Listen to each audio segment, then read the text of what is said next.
That's the Very question. comfortable. We'll be on the road. Okay. First off, I want to remind everybody, be sure and turn your cell phones to silent or off. Do I have to? Yours has to go off at least once during the Yeah, I know. Yes, I know. You're being a real nudnik making me turn it to silent. But it's all right, I'll do it right now. Well, that way you can't talk to it. I'd like to welcome all y'all to the South Plains Hebraic Center, and many familiar faces, and I know some of you travel a good ways, and we appreciate that. And know that you're welcome back at any time. We want to be good to Rabbi Katz, and this box up here is Mark's South Plains Hebraic Center, but tonight is for Rabbi Katz. So if you've got a monetary donation, if it's cash, he takes cash very easily. You can take a check, make it out to David Katz. You can make it out South Plains Hebraic Center if you want to designate things different ways, and then we can write a check afterwards. But tonight's blood offerings for him. So I think that's all my announcements, and I'm going to turn it over to Jared Speck, and he's going to take it from here. I'm Jared. I'm a student of Sam's for the last 15 years. I'm part of the Abilene group. And Rabbi Katz asked me to kind of give his mission statement to you guys so you know what his push is, what his thing is. We all know Rabbi Richmond does temple, institute, temple, rebuilding. Rabbi Katz has his own specialty.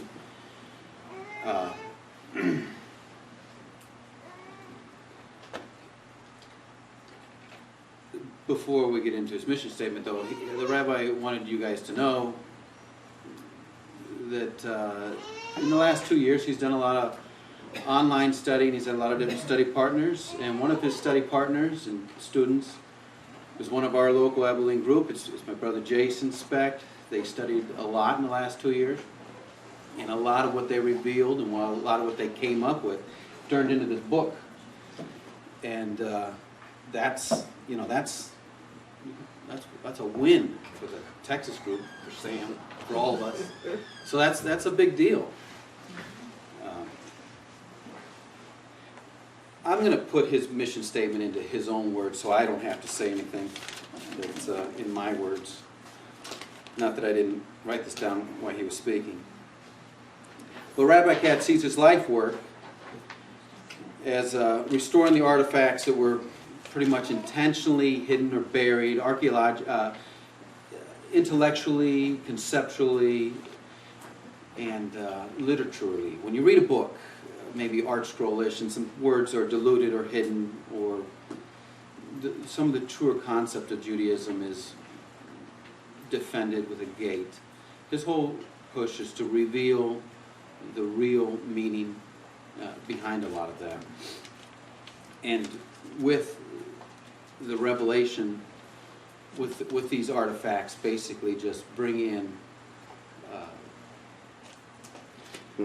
the ability to purify the Temple Mount, and that's his effort to the rebuilding of the prophesied temple. The third temple is to reveal what was kind of hidden in the secular Zionist formation of Israel during its inception, and bring back more of like more of the Vilna Gaon's definition of Zionism.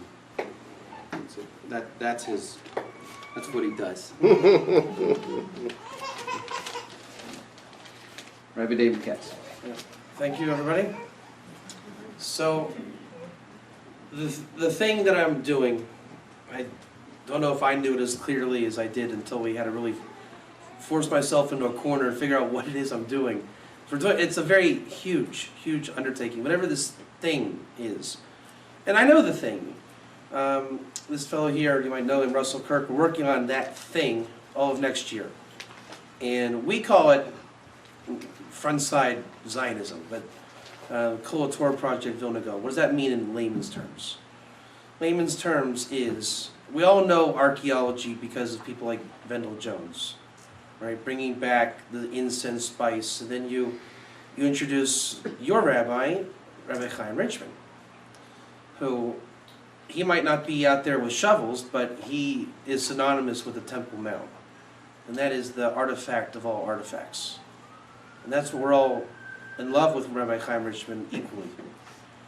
And I like to joke around, half joke, that he really has nothing to do with the Temple Institute. It's a cover for taking people up to the Temple Mount. Because that's where I met him, in intimate quarters.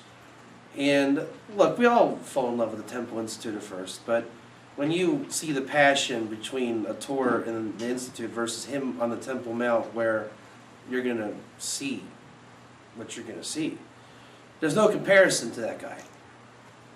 So he took me up. I called him up, and Jason set it up for me. It was the best thing Jason or anyone's ever done for me to push me into Chaim Richmond's life. You know, all the rabbis do what they do, but that was essential. And I think what Rabbi Richmond would say is, if you're not in the Third Temple party, you're kind of not playing the game, because when you get up there, ooh, you're up there. And I had my profound experience. You know, my experience was, you know, you've all seen the imagery on the internet or movies of an amusement park that's grown over, it's abandoned and there's grass over it, and you say, man, there was that kid with the balloons, you know? There was that good time. Everyone sees the Cohen and the thing and the butchering of the animals. I'm seeing a barbecue of people in holy, Jason says this, it's God playing with his, how do you say it in English, Leviathan, Leviathan. God entertaining mankind in the holiest way possible. Offerings, the Kohanim, the priest, the song, the singing, the priestly blessing. I mean, that is the divine experience. And it's like God's up there saying, hey, remember yesterday when we were doing that, guys? There's echoes of that. So then we circled around the Temple Mount. And if you pray up there, you get arrested. But Rabbi Richmond says, go ahead, make the Kohen blessing, go ahead. And we did. We did the Kohen blessing up there. It's like, wow, they're not even flinching at Rabbi Richmond. So, yeah, I'll say the blessing. No, it was like stunning. That's who he is. And if there's any question who your rabbi is, well, he's up there doing that. He's offered more prayers than anybody in the last 2,000 years on that Temple Mount. That's a fact. I lived to see it. And you cannot gain that perspective from the wall. That much I can tell you. It's kind of like when you want to do the mitzvah of Sukkah the first time. So my wife actually passed on, but when we were together as a family, we went to her parents every Sukkot. And her father had, you know, a big Sukkah, and I never had a Sukkah before. And so I look, it's a great mitzvah, and the first night of Sukkot is an amazing night, but I had, last year was my first time with my own sukkah. Usually I'm on the top of an apartment building, so, you know, little kids, we join with the neighbors. And I said last year, look, this is ridiculous. If God wants to get his house back, don't I have to make my house? You know, and make my temporary house, which in a couple weeks from now, that's what we're doing. And my son, it was raining last year in Sfat on the first night of Sukkot. A little bit, not so much. Reuven, my son, was asleep. He was passed out. My daughter wanted to go down, and my mother was staying with me at that time, and she wasn't going in the rain, so it was me and my daughter. I'm sitting in an empty sukkah. We didn't put the decorations up. As I said, I'm a yeki, right? I'm just a pashut yid. Don't put anything up. I'm meat potatoes. So I had my stender and my table. That's it. And my daughter was there with me, and I was sitting in front of a white curtain. I'm saying, wow, I don't know what this is, but it is something. Meaning, until you're faced with an experience like that, you really can't predict what's going to happen. That's how it was on the Temple Mount. You're in front of the wall, in front of the wall, in front of the wall, and then you go up with Rabbi Richmond, it's like, whoa. Why in the world are the rabbis not jumping up and down saying, everybody get up here now? And it's one man in the universe is doing that. And you all know who he is. It's not me, that's for sure. So I like to have an ego too and say that the Ger Toshav is incredible work and the most important you'll ever find. But you know what? I will never convince myself that it's more important than what Rabbi Richmond's doing. It's just a fact. I mean, he is the person that goes up on the Temple Mount. There's unparalleled, unrivaled, nobody else. So make that point known. Because you guys are, what do you call it, beneficiaries, benefactors. I always get that mixed up. We're both. Okay, you're both. Good. So that makes all the more sense. But that's who you are. And I could probably end the talk right now and walk away, and that's it. I've already said enough. So have a nice night. We'll see you guys next week. But that's the truth. You know I'm not lying. That is the bottom line. That's who you are.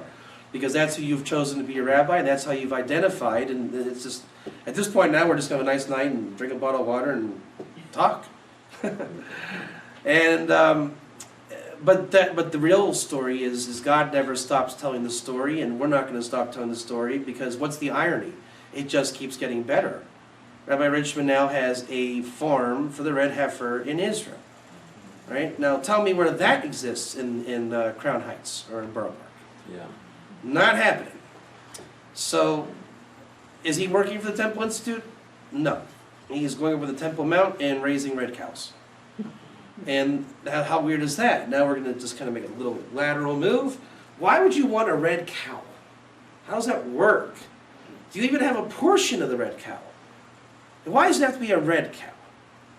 So, the bottom line is, how many of you know, and we can even do a show of hands, how many of you know that one of the strongest ger verses in the Chumash for anything is the red heifer, and it includes explicitly the ger? Raise your hand if you knew that. Thank you, Dr. Specht.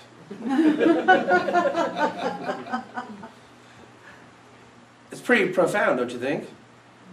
And there it is. And this is how I really got my crusade started. I'm going to change. I'll throw in an audible here, guys. Because I used to write articles, and I started looking for the Noahide in the article, and I can find anything and anything. Sam knows that now. And so by the time I get through Vayikra, how do you say that in English? It's Leviticus. I'm in full ger mode. I'm not taunting the ger every day of my life.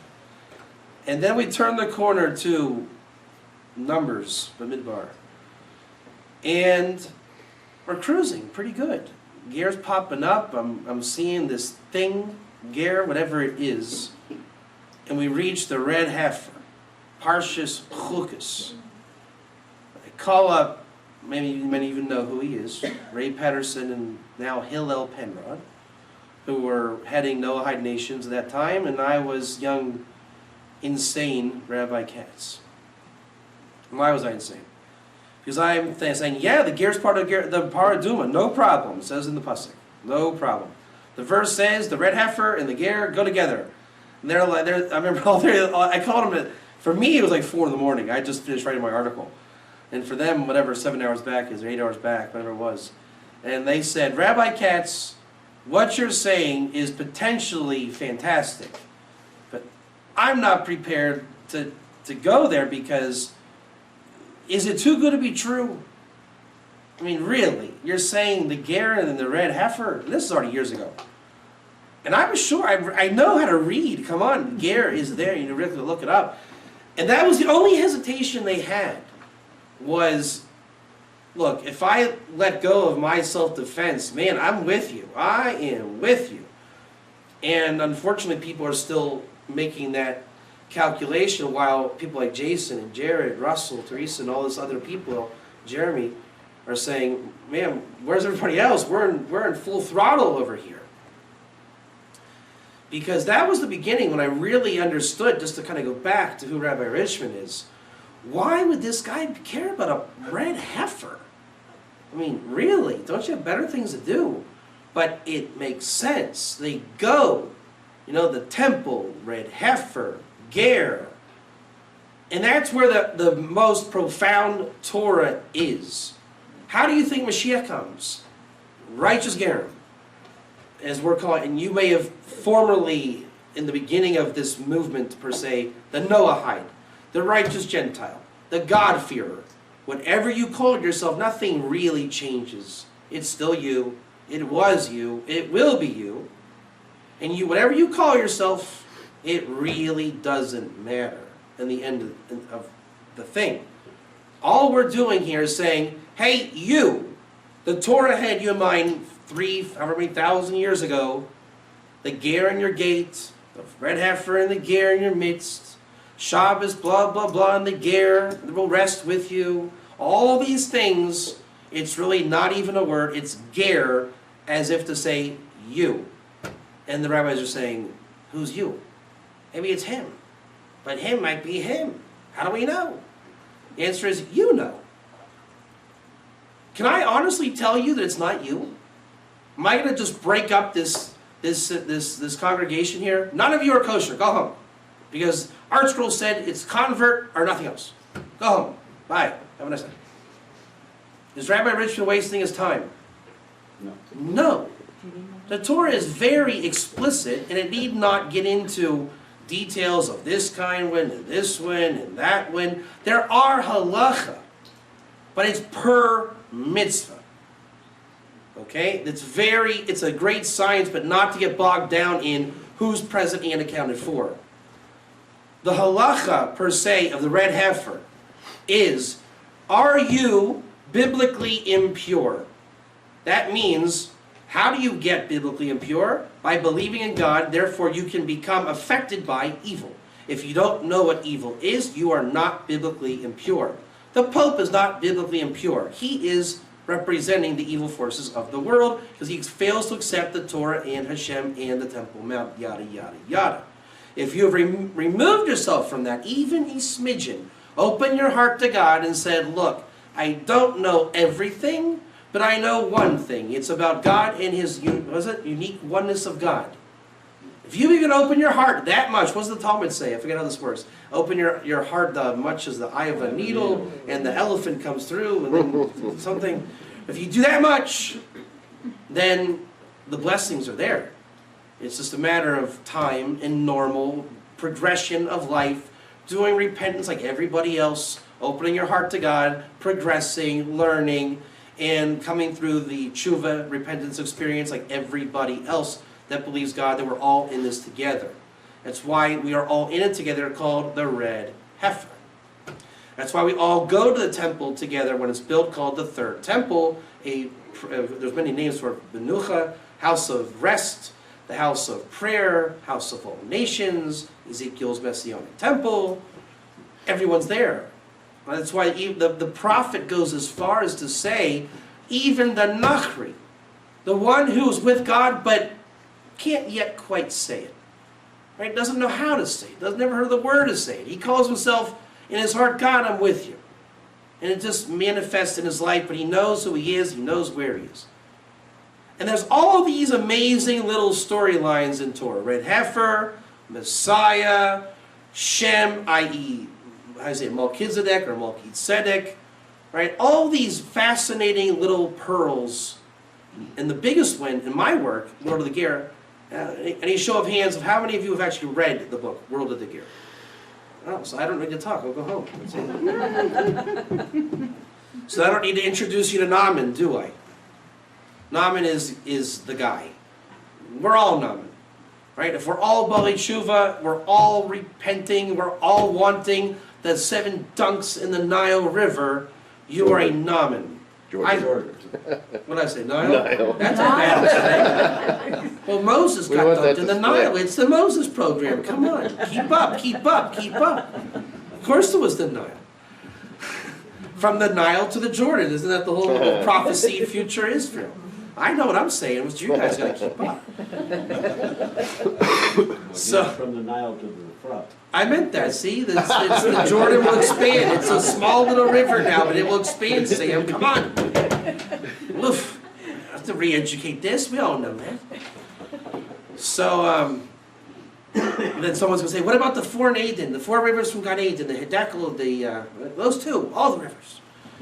And the point is, Naaman in the Jordan River, that's the thing. That's us, you know. What is a mikveh? How does it work? How do you, it's just, what is it? Who knows what it is? You want to do it. That's Naaman. You just jump in, ask questions later, and avoid Gehazi like the plague, and find Elisha, and run your Elijah program, and run back with the dirt of Israel, and get yelled at for stealing from Israel, and it doesn't matter, because I'm doing it anyways, because God just told me to, and I don't have to explain why.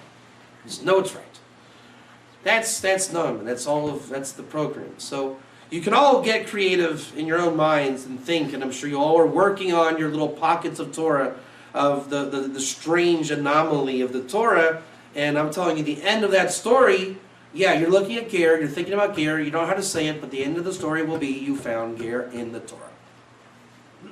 That's how the story goes. Because guess what? If it's not Ger, then it's just Jewish, Jewish, Jewish. Jewish, Jewish, Jewish. Jewish, Jewish, Jewish, Jewish, Jewish. And that's just not reality. At all.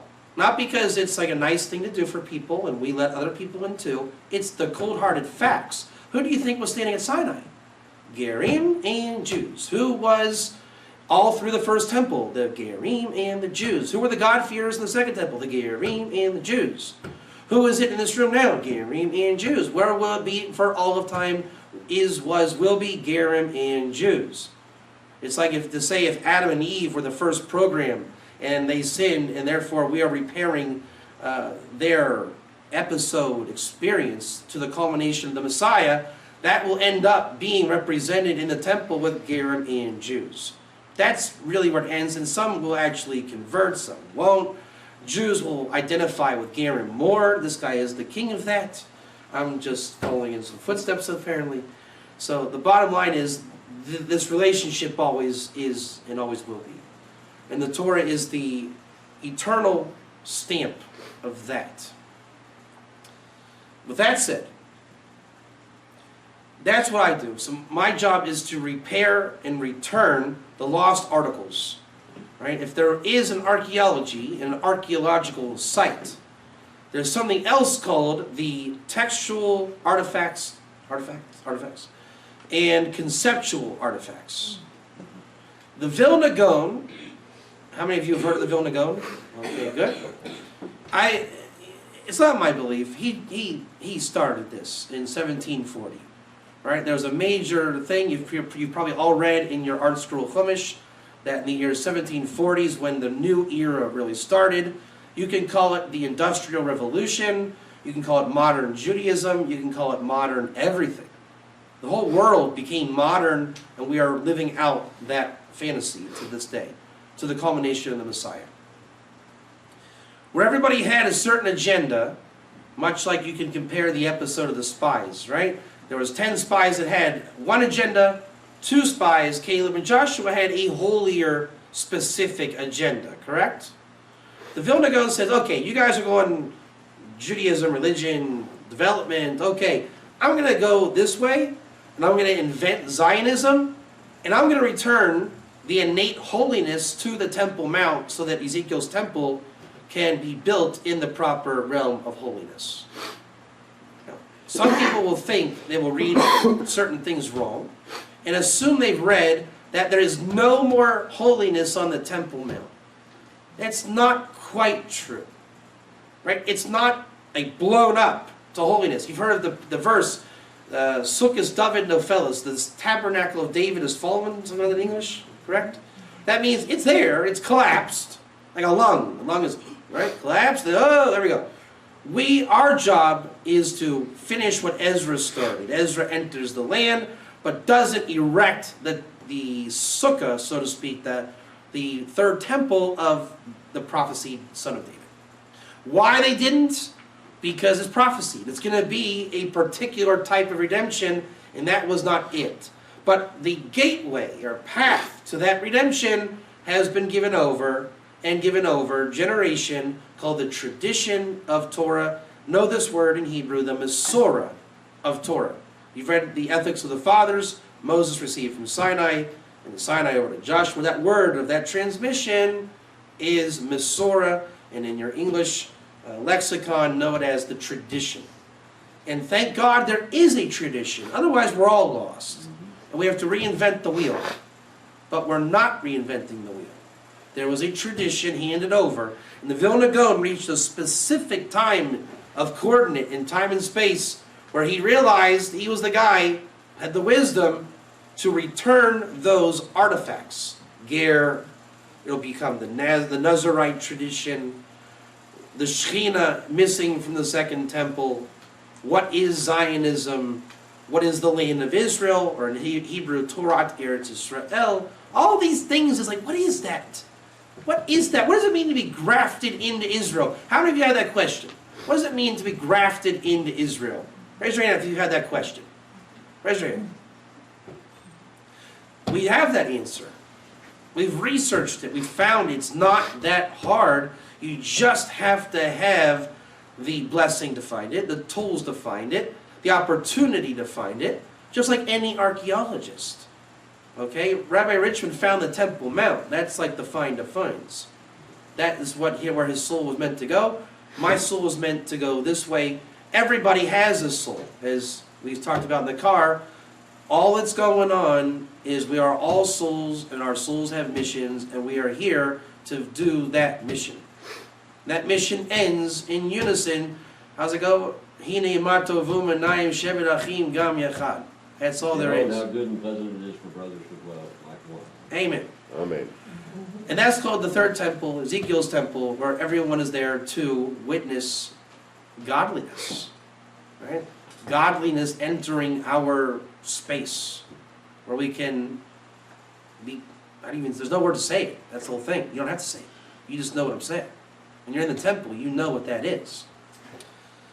Thus, we're not reinventing the wheel. And this now is where I'm going to segue into what is the Ger Fak. Frequently asked questions. We have not reinvented the Ger. The Ger always was. The Ger never wasn't. So what's the shtick, Rabbi Katz? The answer is, I shouldn't be up here. I shouldn't have to be doing this. More people should be doing their job. Rabbi Richmond will tell you all about that. Why are there not people endorsing the Temple Mount? When I researched the Temple Mount issue, not that I doubted Rabbi Richmond, I wanted to find the sugya, the matter, what's the Torah discussion. It just leaves you shaking your head saying, okay, we got a lot of work to do. Yep. And there's no excuse for it. I'll tell you what the issue is. There's an assumption that people, I don't even say it, just don't want good learning. Okay? They don't want good learning. That's a bad assumption. It's just a bad assumption. Noahides only want heaven. They don't want to learn Torah for the what do you call it? For the sake of heaven. Bad assumption. That's a bad assumption. If the assumption were true, then we're looking for a Ger Toshav movement of political stuff. That's not what it's about. Therefore, need not reinvent the wheel. All we've done is it started for me with one question. It's not on this, actually it is, I think, on, it is here. In fact, I will ask the first question, Dr. Specht. When I started teaching, I had a Torah of Shem series that I was doing. That's my initial passion with, there's not a Noahide movement, a Ger movement, it's just a Torah movement, Torah Shem. Right? I fell in love with the Torah Shem. Now, what that is a whole artifact that needs to be recovered too. How many of you have read Parshas told us and Jacob learned in the tents of Shem? And you say, what is that? Whatever it is, I want to know. Well, I asked that question. And I happen to live on the actual campus of Shem and Avers, my backyard. It's fine.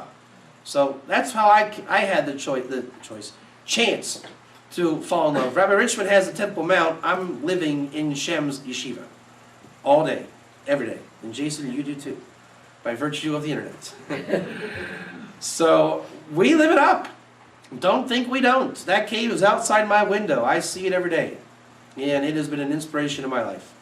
And with that, I started teaching 34 classes and digging out. There's that thing. Listen to the imagery. Digging out the Torah of Shem and Aver. It was digging out. And I made one calculation. I must buy 50,000 books with a search engine on disk because I don't want to run out of information. So we searched for Shem or Malki Tzedek, either one, Shem ben Noach, Malki Tzedek.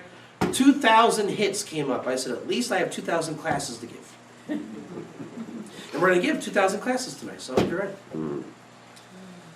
I taught the classes, not all 2,000, just one. And the questions started coming in. You guys have already asked the questions. You already know what they're going to be. They're written here, some of them. But the obvious question that everyone's asked, can a non-Jew keep Shabbat? How many of you asked that question? Raise your hands. Right? You guys have asked that question? And it's a very close personal friend / student of mine that asked, not then he wasn't, but now we've become. And I had a choice. Do I tell this person what the party line has been until now? We are not nice to that person. That's the party line. We tell him no nicely and don't ask again. But that never sat well with me in yeshiva. It didn't sit well with me. I want to get to the truth.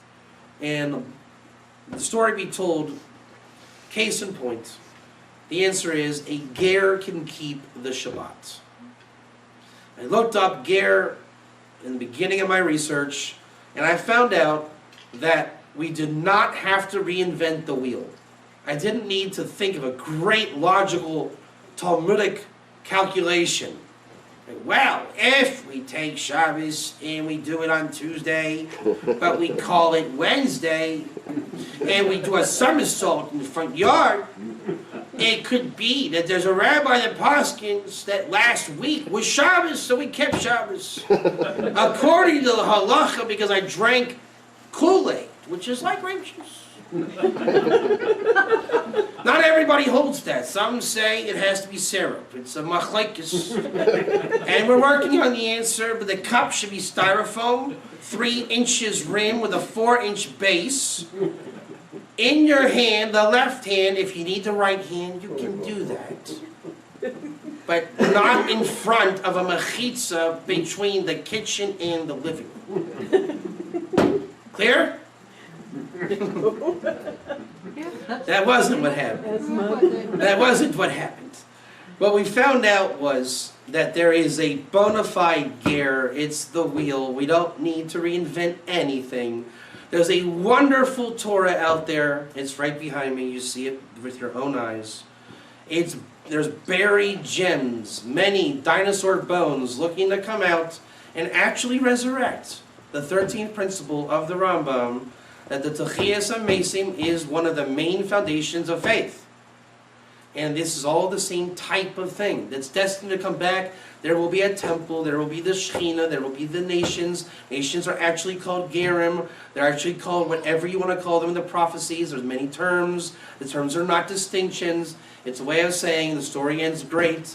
The story ends with love. But there are simple things. They're called mitzvot in a proper way that God wants things run in the world. That's obvious. It's not just, well, God loves me and I can... Yes, He loves you. He also wants you to be a mensch. Right? In the beginning of menschkeit is, there are 7 laws. Now, it's a path. And of the 7 laws, there are going to be those that say, Rabbi, that's enough for me. I'm very happy. I say, I'm happy for you too. And then there's another guy who says, I like the 7 and I'm feeling there's more. I'm saying, I'm with you. I'm with you. But there's another guy doing jumping jacks and somersaults saying, tell me what it is already. And we're saying, yes, there are many things you can do. There's nothing really you can't do. All we ask is you do it the right way according to the Torah on the deepest, most profound levels of wisdom that you can learn and get access to. And there's nothing preventing you or holding you back from doing any of these things.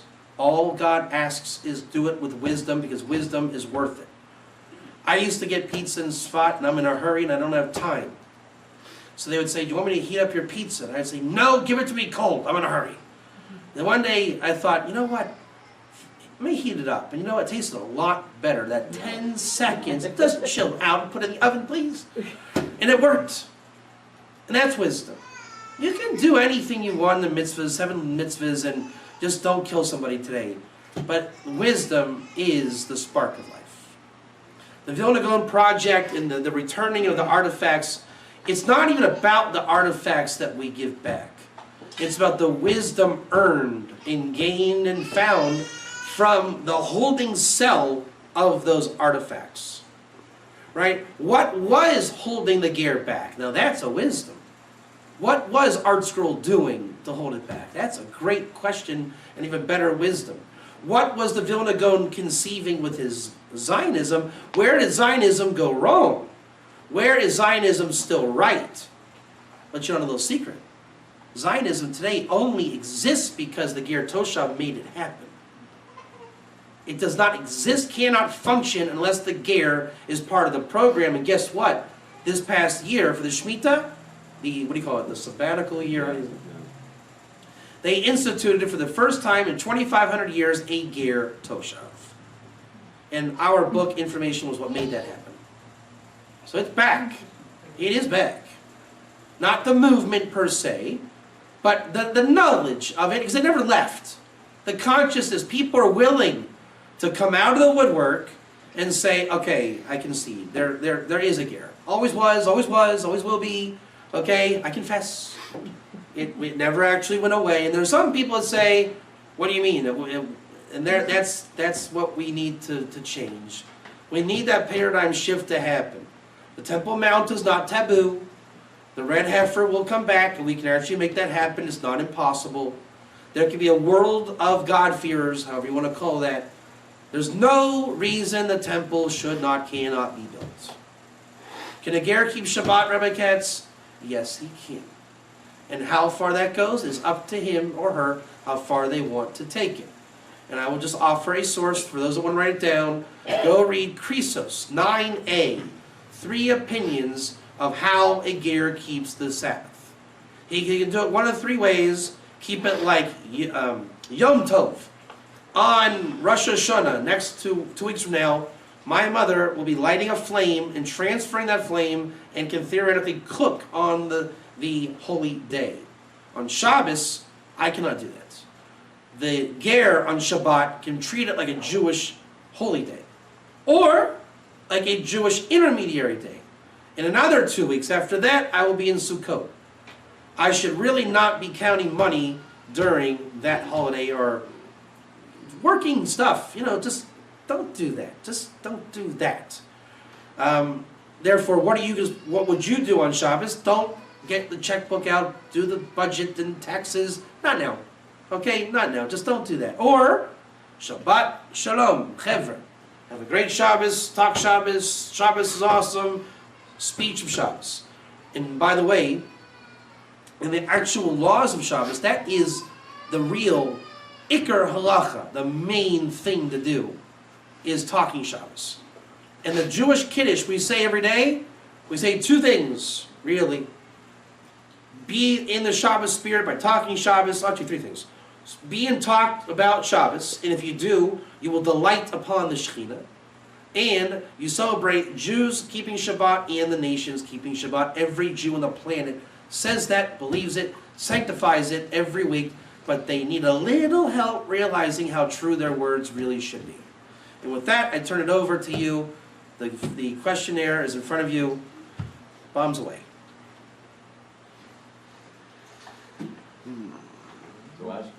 What is the difference between a Noahide and a ger?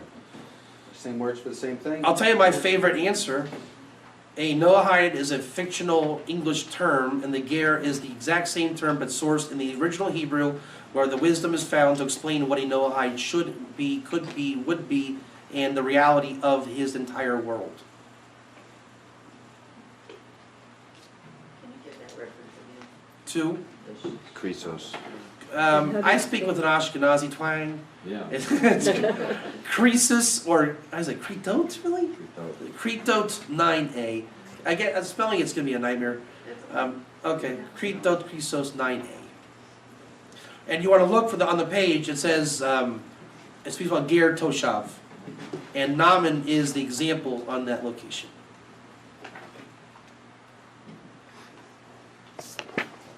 Yes, sir. I have a question for a long time. It's very obvious where Abraham is considered a ger. It becomes simple because the nation has not come about. Mhm. Well, how is it that David Amelech calls himself a ger? That's a great question. And this is one of those things that comes from wisdom. Let me give you a slight example where I want to go, and then I'm going to answer the question, okay? It's always an attractive thing in the mind to say, oh, that's what Adam did, so he stole, so if we don't steal, we fix Adam, correct? That kind of thinking? So is it wrong to say that he didn't kill? It ends up being Adam was devoid of wisdom, correct? And if you use wisdom, anything can actually fit with preparing Adam. Do you follow that? Okay. When King David says, I am a ger, it's that kind of concept. There's many, many ways to address why he says that. The simple answer that's abstract is, he just is. But that doesn't make sense on the other side. Why is he just is? One answer is because of his lineage, with Ruth coming in. One reason is because he hangs out with Gerim. Another answer is because his kingdom represents eventually the fourth kingdom of Israel coming into Ger. Just the fourth extension, Abraham, Isaac, Jacob, not Joseph, and we say the fourth is King David. Right? So this is what we do in our learning, is you're always looking to gain those nuggets. How do we fulfill King David saying he was a ger? And there's no end to it. It just is, and it always has to make sense. And you'll find there's many that make sense. I've already stated a couple. He was a Bal Tshuva. A Bal Tshuva is exactly as a ger. Why? The tractate Bava Metzia. Do not taunt the ger. You've all heard of this mitzvah, correct? What does it mean, don't taunt the ger? Yesterday you were eating treif. Today you want to come and say, I want to learn Torah. Oh, yesterday you were eating treif. Today you want to learn Torah. Who are you? Bal Tshuva also. Yesterday he was eating treif, and today he says he wants to learn Torah. You cannot say to either one of them that an insult. If he's here to learn, he's just here to learn. So a Bal Tshuva is halachically sometimes a ger. King David is the quintessential Bal Tshuva. So when David said that, he simply knew he was a ger. Now, was he a non-Jewish ger? No. It always has to make sense. Does that answer?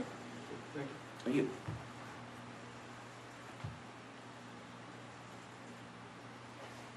Oh, that's a question. Go ahead. I know the question's on here, but I guess I'll reword it a little differently. Because we know Yisro, he had many names. Yes, Jethro, right? Yeah, Okay. Jethro. Yep. And, with us coming into this, it's always been a question of mine. I know you deal with names. Yep. How do we go into finding out how many names that we need to have? How are we going to identify ourselves? You yourself, or Jethro? Us. The people. Me, myself, Yeah. the people now. Yeah. Not specifically Jethro, but just using him as an example because Yeah. he had Right. 7 names. Well, so I heard already tonight, Bill, you mentioned this, and it was about Cynthia's name being spelled with an S and not a C, right? I caught that. Why? Because that's what I do for a living, and what I do, is that there's a reason, you made a statement that a lot of people here have differently spelled names, right? I think I heard that spoken. But that's called mazel, which is the divine providence of God, that the names are a product or recipient of God's divine providence. For example, if somebody names themselves, their mother names their child Cynthia with an S versus a C, there's a reason, okay? And it's from God. Names are prophetic. I don't know if you knew that, or if any of you knew that. Names are 100,000,000% prophetic. I don't care what language it's in. If your name is Hey You, that's a prophetic statement. Now the spelling, my alternative label that I go under in my, wisdom work is called Soul Mazel. And if you've seen that before, SOUL, M as in Mary, AZZAL.com. I work with these kinds of things. Because the prophecies come out, which is the same exact mechanics in books like this, books like that. The Holy Tongue is built on these nuggets in names and letters. And I already see you know what I'm talking about, because some of your books back there have that wisdom. The letters book, and I saw some other ones. For example, King David's name can be spelled Daled Vav Daled. Have you guys seen that? Or Daled Vav Yud Daled, correct? That's a mazel nugget, right? One is the gematria 14, one's the gematria 24. What does that mean? I don't know. There's not just one answer. It's always going to be an issue. Right, if I'm working on a big King David puzzle and ding and dang and ding, all these things, and I say, okay, we worked out our equation and we got to 24, whatever it is, in Einsteinian Torah, I say, oh, that's why King David has the Yud sometimes 24. It just makes sense. Now I know that's extremely abstract, but it's wherever you are in the fire with what you're working on, you have names and things in Torah that pop up. How many of you have entertained the broken vav in Pinchas's covenant of peace, Brit Shalom? Raise your hands if you've identified that. Anybody? Yeah? So there's a broken vav in the text, in the actual ink. It's broken, it's sliced. I've heard more Noahide Ger say it's always coming back to Pinchas's broken vav. I don't even understand what that is. You guys know that more than I do. But the Torah is filled with these little tiny nuggets. Why are there 3 dots over this letter? Why is there a huge letter here? Why is it small? Why is it spelled wrong? Why does it have a vav? All that's called the pardes, the orchard of learning, the simple meaning of learning, the deeper aspects, the allegorical, the metaphors. To be a master of that is one thing, to even enter it is another, but it really kind of is reality because of names like Cynthia with the C, Cynthia with the S. Why are there differences? Because it's the mazel. It really is. It's God's providence in all of us. And it's everywhere. Torah is the school of wisdom to learn how to interpret, live with, and identify those kinds of things. So names. Are you with me so far? Names. Your name contains all of that. I don't care if your name is Jason, Jared, David, Russell, okay, Shmuel. Everyone's name has this. And there's an infinite amount of wisdom. And I mentioned at the beginning that you can go into Ger as far and fast as you wish. You can pull back as far and fast as you wish. Mazel learning, as I call it, or looking for name wisdom, name pearls. There's no just one way to say it. Whatever you say is actually more than acceptable. You have the right and liberty to investigate these things at your own pace, speed up, slow down, take a left, take a right. There is no wrong answer. All you have to know is it exists, it's everywhere, it's with you. I'll tell you what world is not aware of that. It's the world where they didn't tell you. The Ger is just one big signpost of saying, we're now telling you that it's there. Whatever it is. Okay, if you're going to learn the Ramban and the Chumash. And the other world, they said, go ahead, buy it, no problem. In the Ger world, we said, half that book was not brought to you. It was censored because Art Scroll has a policy not to put Kabbalah into their common commentary because we make calculations for you, blah, blah, blah, blah, blah. And then I pull out my Pinchas spear and go crazy and say, why are you telling me what I can and cannot learn? Just tell me that it is here to learn. And that's my message to you. Again, full circle. I'm here to tell you, you can learn. It is in the Torah, but you have to find it. Because it is removed, not just from you, but from Jewish people also. The Ger is a convert in 99.9% of Jewish minds. Not because there's any truth to it, because it's just easier for the author to say, convert, proselyte, next. It's just not true. It might be true 1 out of 1,000, okay? That does not justify the other 999. Your name. Don't just say it. There's just it just means something and a fake system. There's a true system. Learning Torah is everywhere. It applies everywhere. And names are one of the most rich experiences in learning. Everybody has a name. Names are prophetic. You always have that learning experience with you. That's why I got involved in name work very first. So Jethro is an example of someone who has 7 names. That's the precedent. The Vilna Gaon teaches no one is short of at least 7 names because of Jethro. My name, for example, is David. My name is also David Katz. My name is David Pesach. My name is David Pesach ben Leib Cohen. My name is David Pesach ben Leib Cohen ve Miriam Rachel. Then you can bring the grandparents. No one is short of 7 names. You are not short of 7 names. That means all that wisdom is in you. It is prophetic. And your soul understands the prophetic. And that soul then has a mission based on the prophetic. So at the end of the day, is it really even, it's embarrassing to say this, is there such an idea that you don't have Torah? That the ger doesn't exist?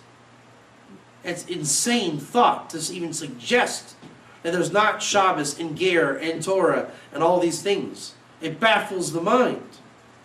Noahide says, if you want to find it, do it, but don't tell me. Ger says, it's a fact, it exists, I support you, go after it, and let the world know.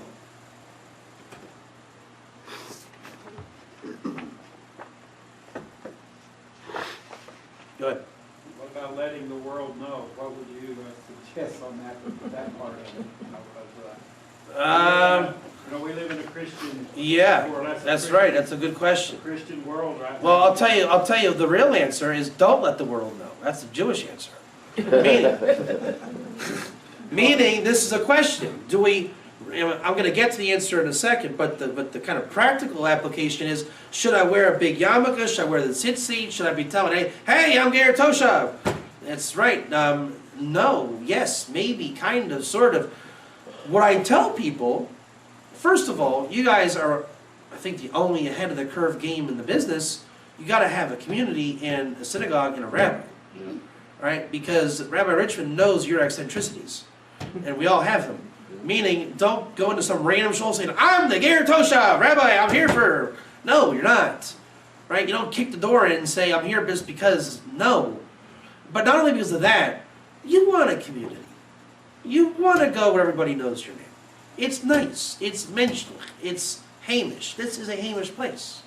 You want that. You want someone fighting your battles. You want someone in your corner. You want someone to cry to. You want someone to vouch for you. So number one, tell people, get involved with a community, a Jewish community. That's where we're going to the temple. Let's just start getting there now. Right? Now, how you get in, you got to use a little shmekelka, right? A little bit of sechel. The Maral commentary actually says a seichel, Torah intellect, is a ger in this world. Right? It means it's not indigenous here. God put His Torah here. God put you here.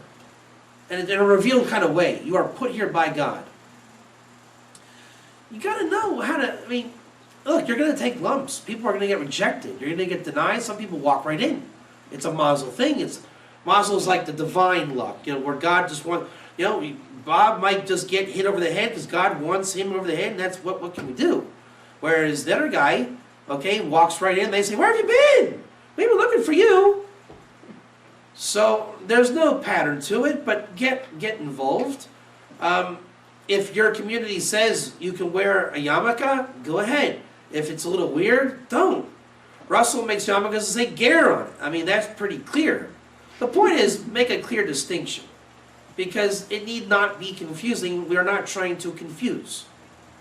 Now, one of the nuggets that I teach about Shem in his Torah is in the merit of Shem covering up Noah, the white tzitzit come in the merit of Shem, and Abraham in his merit comes the blue in the tzitzit. So we can envision in the future, the blue aspect would go to the Jew of the congregation, the white with the ger. Makes sense, right? So we're not there yet in the progression of time, but baby steps is not a bad thing. Because it's not a movement. It's not pushing the envelope, barging in. It's more of an awareness, consciousness. And I know I can make that guy smile right now, but it's a paradigm shift. And that's all we are at in time. If you can make a paradigm shift anywhere, you've done your job for this present coordinate. If you can get on any level, and we all know the paradigm shift. That's what I'm fighting. We're all fighting it. We're all seeing it. That's really the movement, per se, is we got to clear a hump and a hurdle. We know that, right? Is that pretty obvious? So there's a message. We all feel it.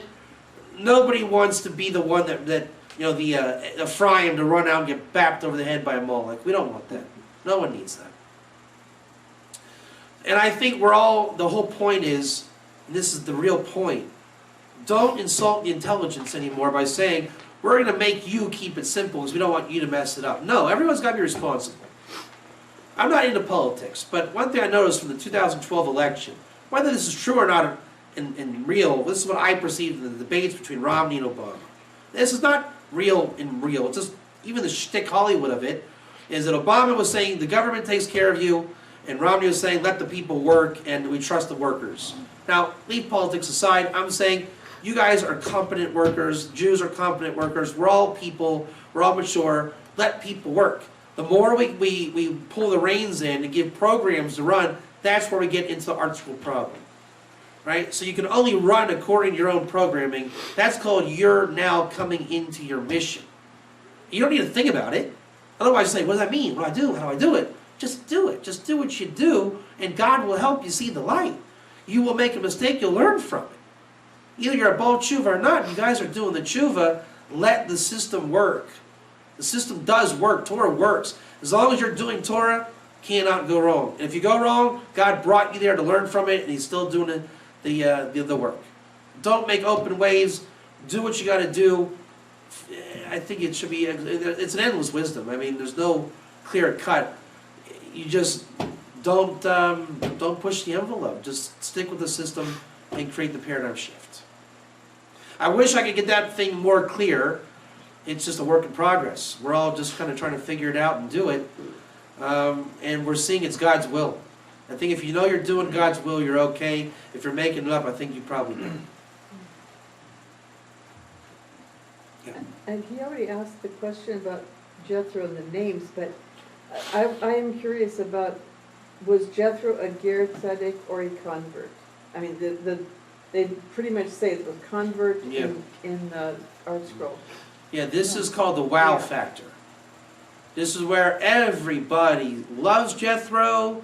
We've read about Jethro. We've all identified with Jethro. And everyone's read that Rashi, and he was a convert. That's what we're going to read, right? Mm-hmm. The answer is, it says in the Hebrew, lehit gayer. Every time. When I say every time, I mean every time. And I actually set up a set.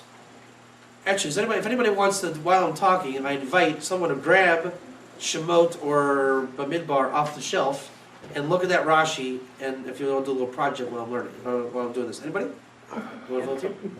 Yes? Just in your own time, okay? Grab Shemot and Bamidbar. It's I think been. there's a Chumash over here. By the It's in Parshas Bahaloscha and Jethro. Shemot? Yeah, well, in Shemot it's Jethro. Might be a better one in Bahaloscha, in Bamidbar. But look for the Rashi explaining Jethro's. I think you might want to use the actually English translation of the Rashi. I think I saw it there, if I'm not mistaken. I saw it. Oh, is Rashi back here? Yeah, I thought I saw it. I'm not sure. If there's a Rashi English, it'd be easier. Am I wrong? I could be wrong.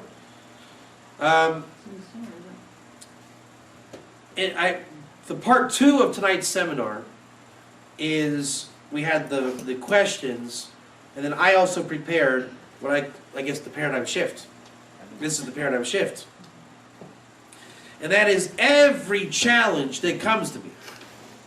Somebody will bring me the akum. Like can the non-Jew learn Torah? No, that's an akum. Can the non-Jew learn Torah? Yes, ger.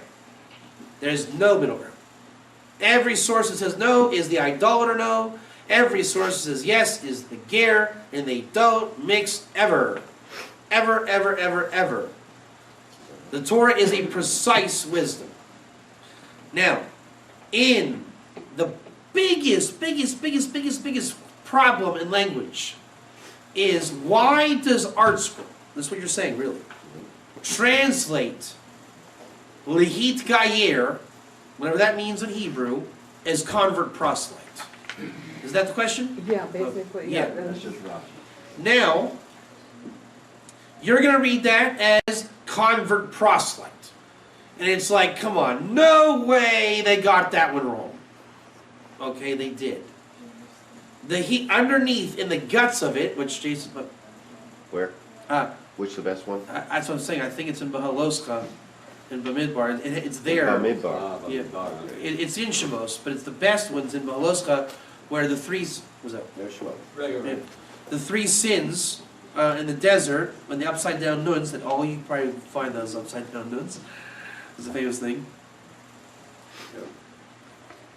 I'm not sure exactly what. Okay.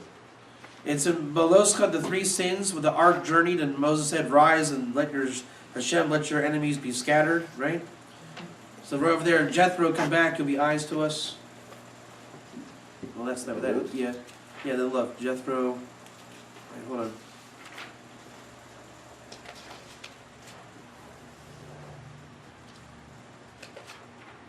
Yeah. Here we go. Ready?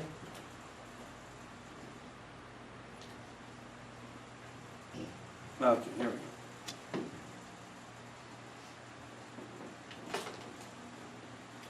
Okay, here we go. Please do not forsake. Stuff player. This is Bamidbar, Numbers, chapter 10, verse 31. Anyone who wants to follow along in your own chumash. The word na, nun aleph, in this context expresses nothing but request. We're out of context, don't worry. We're going to zoom in real quick. This is now paraphrasing, Art Scrolls paraphrase. Moses requested that Jethro stay. Now, is the actual language of Rashi in bold print that Art Scroll is translating into a common vernacular English, so that people should not say, Shelo Yamru, that Jethro did not convert out of love of God. Is that your question? Yeah, well, I was just wondering which. Yeah, but that's the question, Uh-huh. correct? Yeah. Now, ready? Sounds pretty clear convert, correct? All right? I could be in big trouble here. A short career ahead of me. Lo nizgayer yitro mechiba. Lo nitgayer. Nitgayer. He didn't Jethro didn't gear himself from personal affinity. Yahadut doesn't enter there, Israel doesn't enter there, anything Jewish by definition doesn't enter there. Zero, Ephes, nothing. Is nit gayer. In every case of a ger in either Talmud or Chumash, Tanakh, Halacha, whatever it is, a person who becomes ger will always be written in this context of Hebrew. Lahit gayer, nit gayer, shenit gairu, they became gerim. Those little rus and nit and does, that's what me and Sam were talking about. That grammar makes all the difference. That's the real kishkas of learning. All it's saying is, and it's speaking in context, it's saying that Jethro didn't convert out of love. That's the The Hebrew is, Lo nizgayer yisro bechiba. He didn't become ger out of love. Insincere convert. Insincere ger. Why convert? It's the really vulgar term has become convert. But really it's that they had a claim against him, not that it's true, but it's stating a question of the learning. But the language is saying that he wasn't a ger from his own desires. He had alternative hopes of going into the land, and that's why he left. Because Moses said, "You're not getting land, then I'm leaving God."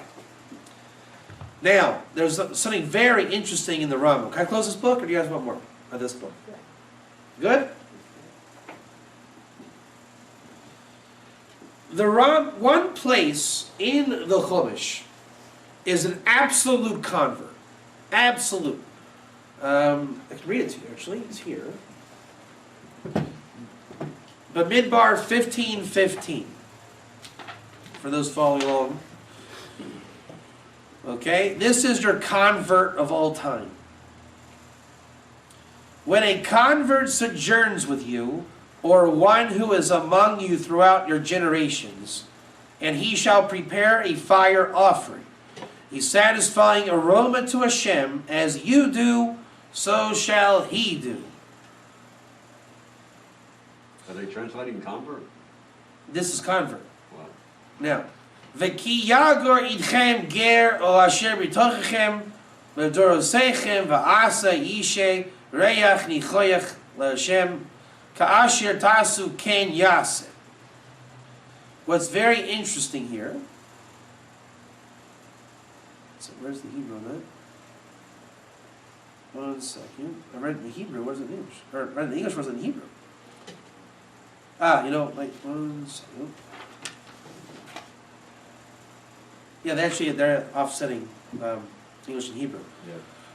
Kahal chuka chas lechem. Yeah, it's not good. Lager hagar chukas ola dorasechem kachem kager yie lifnei Hashem. Torah achas mishpat achad yie lechem lager hagar idchem. For the congregation, the same decree shall be for you, and for the convert who sojourns, an eternal decree for your generations, like you, like the convert, shall it be before Hashem. One teaching and one judgment shall be for you, and for the convert who sojourns among you. That is the source in the Torah for conversion. That is, again, I said it a little wrong. It's chapter 15, the verse is chapter 15, but they have got a little fun here.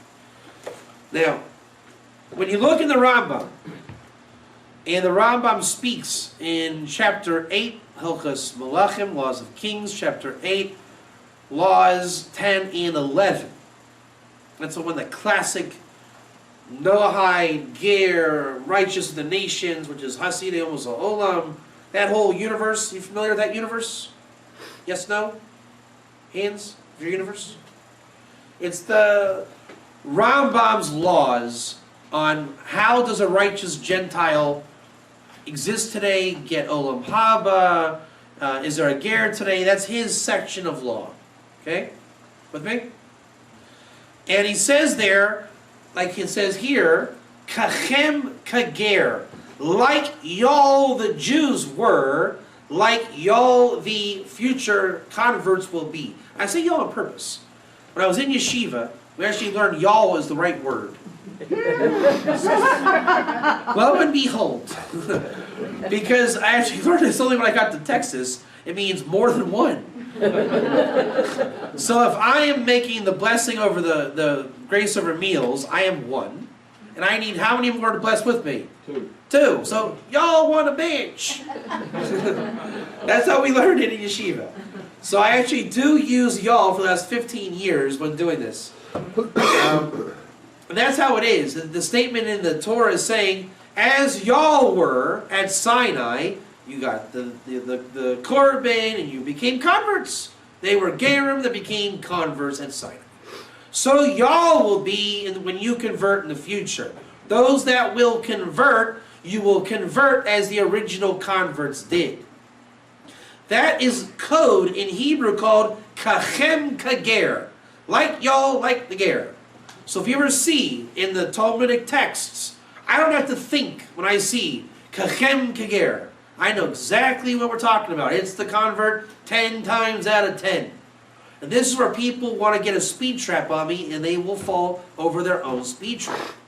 They're going to say, oh, because the Rambam says, Lahit Gayer, you will become Ger. They're going to say, oh, Rabbi Katz wants to make him a Ger Toshav. I can see it. And it says Kachem Kager. And like in the brackets, right? Like as if, which kind of Ger are we talking about?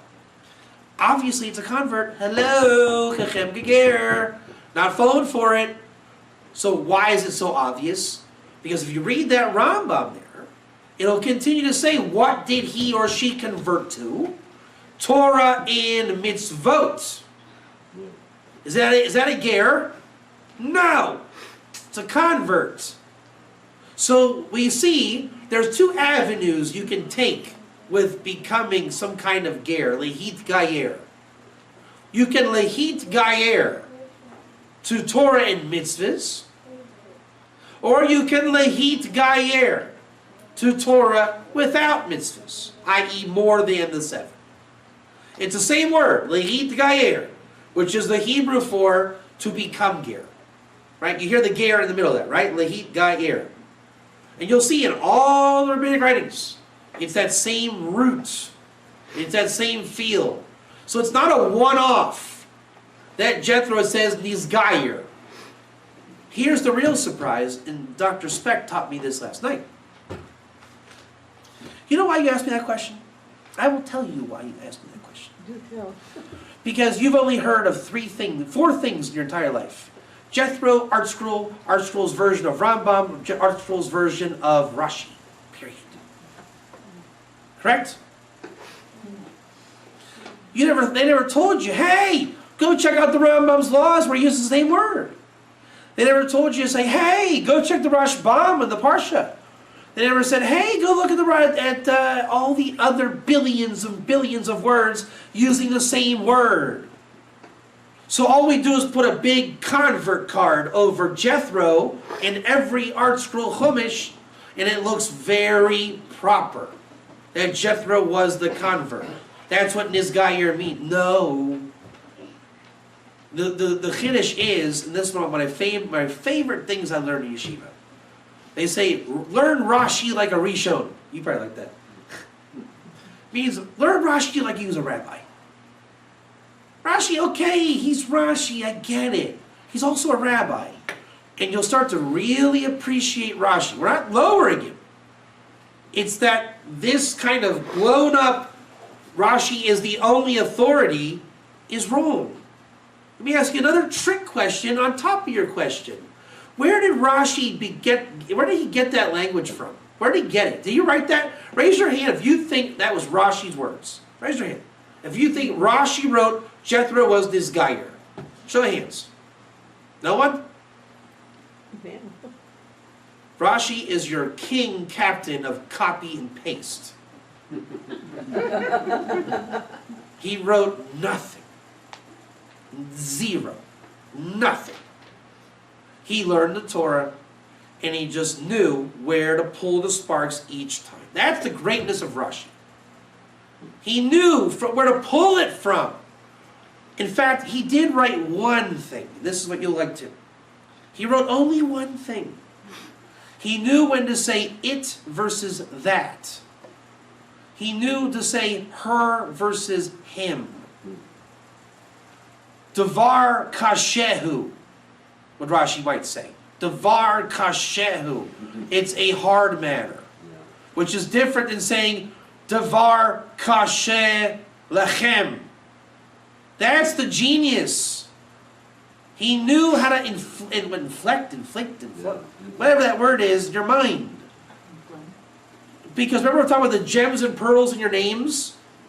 Imagine if your name is Stuart and your nickname was Stu.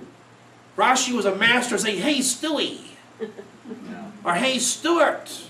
Stu. Meaning Rashi knew 7 names of Jethro, so to speak. He knew how to write. He was a great writer. You guys know what great writing is and bad writing is. You know what Lashon HaKodesh, Holy Hebrew is, and bad Hebrew. That's called great literature and poor literature. This is great literature. Because I didn't write it. Chaim writes. I hope, look, we did it together, but Chaim is the one that actually sat and wrote, and that's why it is a great book, because he knows that wisdom, and that's why we wrote the book together, because the two came together, finding this guy here, in all that little world, with Chaim knowing how to inflect that. That is why it's a good book. I really do mean that. Yes?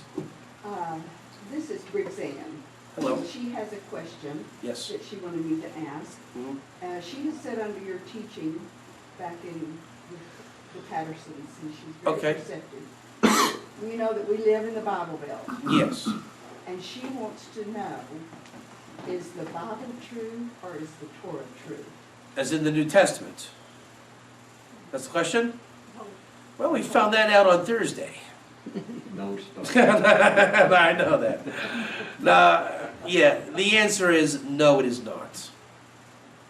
And what came out of I did think of a talk last week, and what I learned out of that talk is, there's another question I think you can ask very similar. It's not exactly the same, but similar. And that is, can a ger, Noahide, righteous, Gentile, can Yeshu be a part of the fabric in any way, shape, and form? Not God, not son of this, and no. The bottom line is, the way of ger, way of truth is the Torah and the tradition of the sages.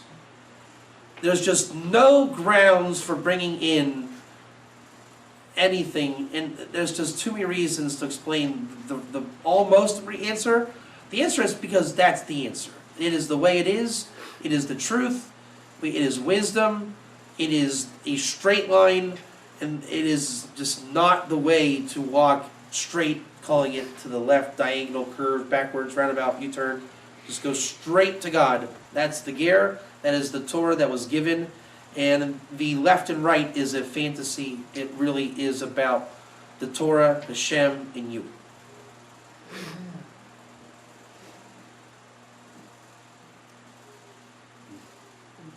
Yes?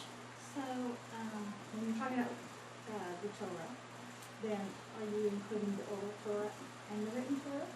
100 billion%, and that's what we are calling the paradigm shift. It's very easy to get in a mode of anything short of that. Call it false text, true text, Chumash, but not the Gemara, Gemara, but not the Chumash, right? You can leave out whatever you want in theory. I hold of Rambam only, I don't like Rashi. I love Rashi, I hate the Rambam. I like Rabbi Bob, I hate Rabbi Bill. You can do that all day long. But the bottom line, and we talked about this on the way up here, and just sharing, mental notes, is that, how do you say this? The temple, the third temple, all that we seek, the true interpretations of the Talmud that apply essentially to the Chumash. I mean, they're one. It's one. The tools you learn from the oral Torah are not, vital is not the word, essential is not the word. It's just one. You have to have one Torah. You cannot separate it. If I cut your body in half and say, hey, you're still kind of the same, no, you're not. It doesn't work. Right? The ger in the biggest thing of ger in the Chumash is the reason why it's not been dug out is to dig it out, to find it, to appreciate it, to look at it, to whatever it is only understood with those tools. And those tools are the essence of the oral Torah. Now, you should say, well, that's great, Rabbi Katz, but I'm not going to go to yeshiva for 20 years. You don't have to. All you have to do is stick to the truth, and guess what all you have is? Only the truth and the tools. You're wasting your time with non-tools, right? False other religious books are really, really false tools. So, here's one. They're inventing a kosher vegetable burger that bleeds like meat just so you can put cheese on it. Just eat a sandwich. You don't need to invent the cheese, really. It's just a lot of, it's like in the tray for it's like eating crabs. A lot of work for a little bit of meat, not worth it. Right? So the answer is there's a lot of tools out there. Some are more kosher than others. But that's a false premise. There's only the right tool. If you have a Phillips screwdriver screw, the flathead just is not going to work. It's not. You need the right tool. So the ger is, let's say, the point in the temple for Jew and ger. Because if there's only Jews there, I didn't understand it right. Therefore, only the right tools work. So if you stick to the tools and follow that path through Talmud and the written or an oral Torah together, because the same tools apply to both, then you don't have to say, well, I missed the time, if I would only been Jewish. You don't have to make that excuse. God is good. God is really good. He gave the Torah, and it's here. And there need not be a diversion left or right in a bag filled with things we don't need. You don't need a junk drawer. You really don't. Just the truth.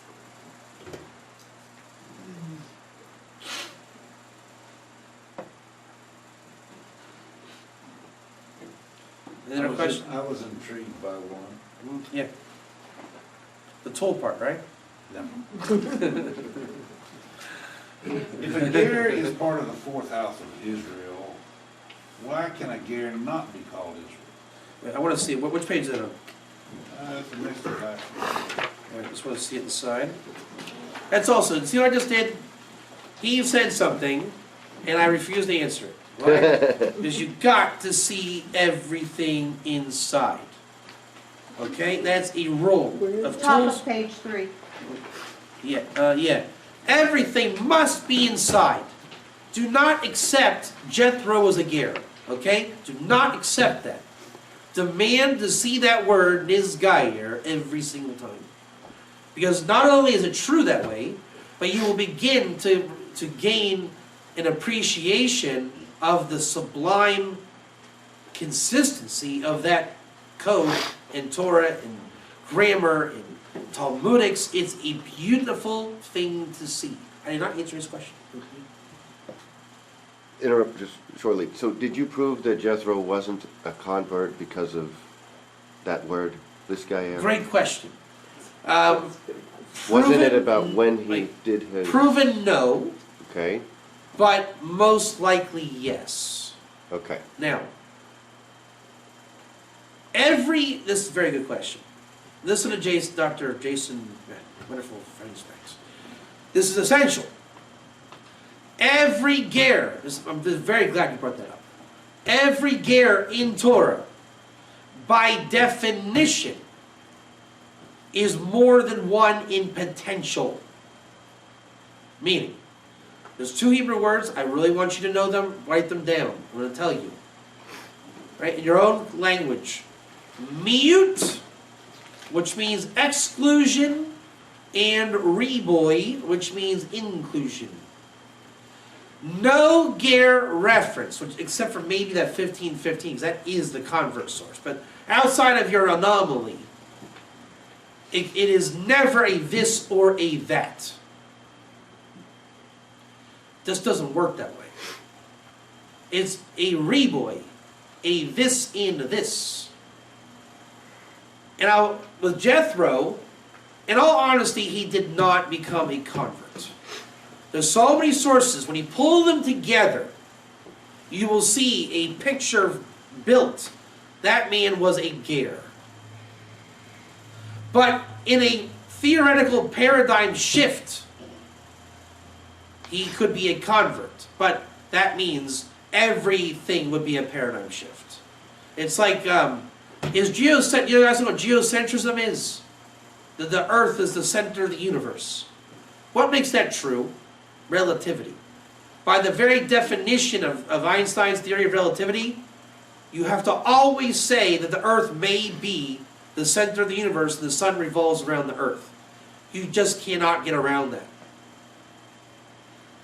Now with Jethro, the entire Torah universe has gone this way of ger, nizgayer, all these things, and he's a ger. But that's what makes Torah learning wonderful. It's not a dogma. By definition, you have to be able to entertain the other side of the equation. The Ramban, you hated this at first. The Ramban commentary says he was a convert. Why? Because of relativity. Or in other words, subjective and objective truth. Sometimes I can say something from opinion and it can be objectively true. Okay? If in fact the earth was in the center of the universe in truth. But in NASA's science, they can actually use their system and it works. It's kind of a paradox. So the Ramban commentary, he teaches that the laws of conversion are learned from Jethro. Did Jethro bring an offering? Yes or no? Yes. Yes. Does a convert bring an offering? Yes. Did Jethro get circumcised? Yes. Talmudically, that's yes. Can a ger non-Jew get circumcised? Yes. Did he do all the things that a convert can do? Yes. Can you read those same verses and say the ger did it? Yes. It just makes a little bit more sense to say that he was a ger. And where you have that definitive approach is in the halacha, Rambam. When Rambam then says, Nizgayer, fact, that is not a convert. Because they'll say, Kachem Kager, he brought the verse that says convert. He locks the door on you. No wiggle room. Talmudics always has a little bit of a solveness. Always. That's the whole point. One argument can have two answers and they don't argue. It's in this world, in this point of view, and that. But we're talking about the Metzias, or the reality of the man on the field. Jethro came to Moses. I have to believe that that man was a ger. Now, if you want to say an entire paradigm shift in Torah, I think it would be safe to say that in the pshat, the simple meaning, no. Allegorically or metaphorically, spiritually, if you want to take the entire Torah and reinterpret it, hallelujah, have a great time. That will take you 5 billion lifetimes. We need not reinvent the wheel. I mean, we could go back and reinvent Judaism if we want, but that's like, it can't happen. Judaism is here. Moses gave the keys of transmission, interpretation. There was a Sinai. Right? We're not here to reinvent Judaism just because you can reinterpret text. You know what I'm talking about. We're not here to out-interpret the text. We're here to learn the tools of interpretation and find the truth. Truth is Jethro's a ger. But by the very definition of interpretation, by what interpretation means, you can interpret the other way. That becomes allegorical, and there are reasons for schools of allegorical. In fact, I will close on this point with a very nice teaching idea. It might be a little bit high, but I want to lay it out there for all references. Are you guys familiar with the term, the simple meaning of the Torah? Have you heard that Rashi is the simple meaning of the Torah? Wrong. Wrong. Wrong. Nowhere does he say in this book, or any of Rashi, that he comes actually for the simple meaning. How do you say simple meaning in Hebrew? Anybody know? Pshat. What does Rashi say he comes for? Lefi pshuto. Last time I checked, there was a couple of vavs in there that were not in the word pshat. And they'll say, oh, come on, our scrolls, pshat, pshuto, it's all the same thing, let's go. No, it's not. In a kind of simple way of explaining that, pshuto is rabbinic reality, pshat is the reality. Rabbis engage in both. And the Lubbock Rebbe gives a great talk. Adam and Eve, did they sin on Shabbos or Erev Shabbos? The pshuto, the rabbinic reality, if I get this backwards, pardon me, but it's the same idea, okay? The pshuto says it was, remember, if I get this backwards, pardon me, pshuto says it was Erev Shabbos, pshat says it was Shabbos. Meaning, in rabbinic reality, they sin on Friday. Rabbinic, or the real reality, meaning what the text yields itself to, was Shabbos. Jethro in text yields itself to ger. He went to his family. He left the Jews. He was late to Sinai. Never showed up at Sinai. That's the pshat. Pshuto. Well, it says this guy here. Technically, it could be ger convert. And what do we do with Sinai? Who cares? It's pshuto. It's rabbinic reality. We can do it. There is a reason why we have rabbinic reality. But understand which tool the rabbis are using. Okay, I may teach that Jethro was a convert in the future. But that would not be to a potential ger looking to become ger. That would be to a convert asking me what the laws of conversion are. And I say, oh yeah, Jethro's a convert, no problem. Pshuto, Rashi. Pshat, Rashi brought something here, this guy here. Now, the greater Rashi. Remember I said Rashi was saying that Jethro was an insincere convert, or ger. Is that pshuto or pshat? Pshuto. What Rashi's trying to gain awareness of, not my problem. I'm not interested in why we are entertaining Jethro's thought patterns. That's a different world, different subject matter. I want to know, is Jethro a ger? Rashi's bringing it. He was ger. That is the pshat, right? So there's always this song and dance in between. That is the Talmud. That is the beauty of the Talmud. The interpretations are not a problematic endeavor. It's an opportunity to gain more wisdom. Was David a ger? Same type of thing, right? Okay. And we had a question, and what was that question? Russell. The first one on top of page 3. If a ger is part of the fourth house of Israel, why can a ger not be called Israel? Because Israel has a contronym, a word with many meanings. This is the nature of our game. This is Talmudic wisdom. This is why we're in trouble. This is why we need to get out of trouble with a paradigm shift. The Torah, the Talmud, will say ger toshav, one after another. Same word again, ger toshav, and one is a non-Jewish or even idolatrous ger toshav, and one is a holy, righteous ger toshav, the whole things we love to say about ger toshav. One word can have many meanings. Ger, stranger, alien, sojourner, convert, right? What is Israel? Jacob. What's that? Jacob. That's I don't think that. That's a good one, right? That's one. That's like goy. And Israel's a goy kadosh. Never thought of that one, right? So there's all these things. Israel is a Jew, Cohen, Levi, Israel. Then there's Bnei Israel, the Jews. Then there's the greater Israel, all four houses. This is what we have. I'm going to tell you right now, listen up, perk up. This is what we have to be careful about the most. The most.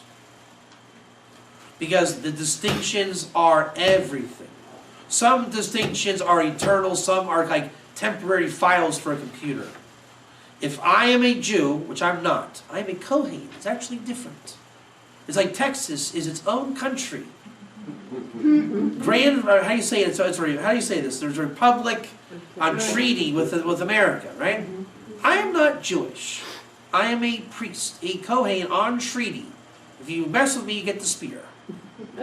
Right? That's what the original nation was. The tribe of Levi was separate, out. It was Israelites and the Levim. And we came inside to administer, and we're still trying to reclaim our identity. That's really my thing. Yeah. I'm just trying to find out that I'm a Cohen. I'm not a Jew. And let me tell you, that is a real wisdom. Because I am not Jewish. I am something different. And I had to learn that lesson the hard way. And it is more tragic than the lost ger. The lost Levim and the lost Kohanim, the lost everybody of the Torah, lost Nazarite. This is why the authors of this book, you want to know the real challenge of writing this book? Chaim is a Levi, and I am a Kohen, and we were at the sword interchange every day. He's saying that he is Levi and Shimon with a sword trying to kill, and I'm like, I have the spear, what do you want? And that really happened, because when we did this project, that man found out he was a real Levi. I found out that I'm a Kohen. And guess what? They're not the same animal at all. So that kind of thinking is what has to come back. Because then, what is Israel? What is Israel? Israel is Jewish proper. I am not Jewish proper. I am of the Jewish people, but I am not Jewish proper. The Jew really doesn't know what I am. The Levi doesn't know what I am. And it's not about hierarchy, it's dimensions. A man doesn't know a woman doesn't know a man, because they're different dimensions. Just different. The Kohanim are in the temple. And this is really, in my personal opinion, this is the problem of exile. Is the Kohanim got lost, the Israelite became in charge of exile, and we need to get the Kohen Levi back to teach the people. That's Chaim Glorfein's message to you. I know he agrees, and we want you to hear that today. Because that is his message. The Cohen and Levi must start teaching the right Torah again. That is a message, a broadcast, a commercial from Rabbi Katz. Amen. Therefore, Israel, in halachic terms, remember, the ger converts issue is questionable. I think we can interpret pshuto, pshat, this and thing, and then. Once you get into halacha, that's your question. First, we got to focus. Rabbi Katz, what is Israel? Oh, you mean in halacha, Russell? Yes. You say no? Oh, really? In halacha? Good. I'm glad you agree. In halacha, Israel is a Jew, period. Trick question now. What do you call a convert, Rabbi Katz? I call him a Jew. What do you call him? That's an Israelite. Last time I heard, a convert's a Jew. What did he convert to? And in the Shulchan Aruch, you will find very clearly a convert converts into what I guess we'd call the third house of Israel, the Israelite house proper. He is a Jew. Period. He is Israel. He is Israel. He is Israel. The ger is just not that. Because he chooses to be a ger. Does it matter? Not really. Everyone has a mission. Everyone has greatness. Everyone has things to do.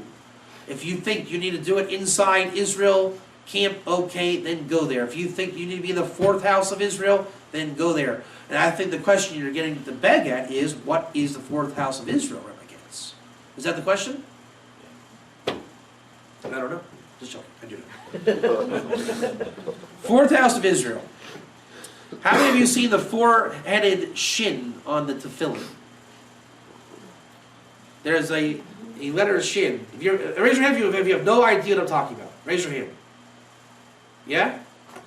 I will use the whiteboard, Dr. Specht. This is what I can do. This is a shin in my own kind of little way. Ooh. Is this a shin? Yes. There's another shin. Looks like that. I call it the four-headed shin.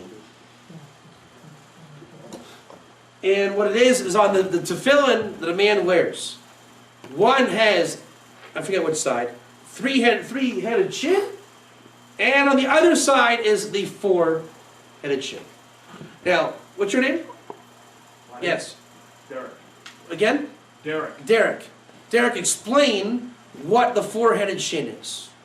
From what I told you before. Can you get it?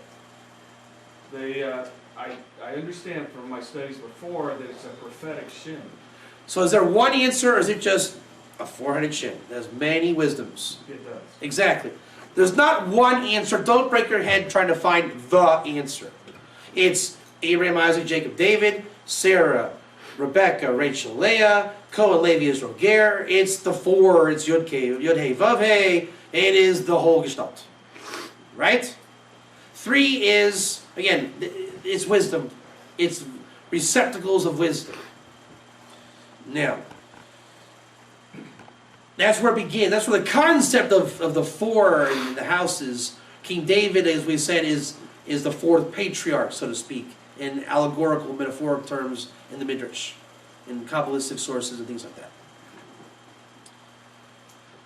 And the real answer, the real one, and I'm starting to see a pattern here just as I'm speaking, do not stay in the realm of interpretation.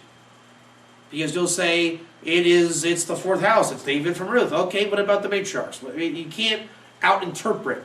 So go to halacha. Again, halachic sources are the answer. Because it is actually a halachic issue. What I'm about to say is extremely interesting, so listen up. When dealing with marriage, who can marry who? There is something called a kahal, congregation. It's in Deuteronomy, I believe 23:3. You can look it up in your own time. 23:3. Do not let this guy in, that guy in, the Moabite, Moab. And the Talmud deals with this question, and it's a great question. The Cohen cannot marry certain people. Levi cannot marry certain people. Israelite Jew cannot marry certain people. A convert, really, in today's world, is saying, I want to marry more options than if I would remain a ger. If I weren't a Kohen, if I was an Israelite proper, I could not marry a ger, as I call ger. But I could marry a convert. Now, get this. This is going to really burst your bubble. What is the Sanhedrin? What was the Sanhedrin? Where did it come from? He was a marriage counselor. Just joking. They were rabbis together who congregated for the sake of understanding who could marry who. And then once they're sitting in council, it became they were now the Sanhedrin to deal with daily matters in the kingdom of Israel. Because this is the secret of Elijah will return the heart of the Father, the Son, and of the book of Malachi, that Rashi speaks of in the tractate Kiddushin. Elijah will return that wisdom. They'll say, well, that's great, but you really need a whole thing for that? I would love to give you an analogy, but remind me to give it to you at the end so you get it. Remind me to give the analogy and I'm done. A mamzer, a bastard, wants to marry a daughter of a Jewess, of a non-Jewish father, and that child was married from an illicit relationship, but not one that's completely forbidden. And it's a question of the father, even though he's not Jewish, he might be a priest. Can she marry him? You need a Sanhedrin for that. And you can imagine all the cases that would come. Well, my 8th grandmother was Egyptian. She married a Moabite guy. He thought he was Jewish. He was a false convert, but then we found out he really did have intention to convert. Then he had a child out of wedlock who may have been a Levite. You need a Sanhedrin, don't you?